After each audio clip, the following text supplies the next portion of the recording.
Kung kailan nahihirapan na ang Pilipino, tsaka kayo ganyan. Ayos din, ano?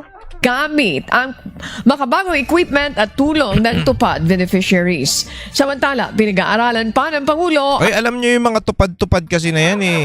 Alam nyo yung mga tupad na yan, hindi naman yan yung ano, marami akong tropang kilala dyan. Oo.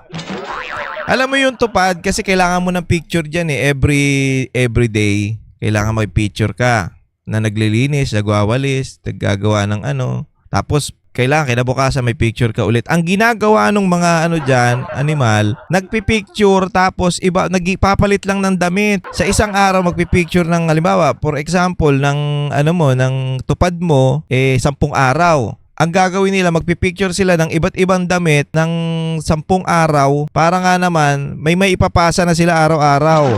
Hindi na sila magwawalis. May isasenda lang sila.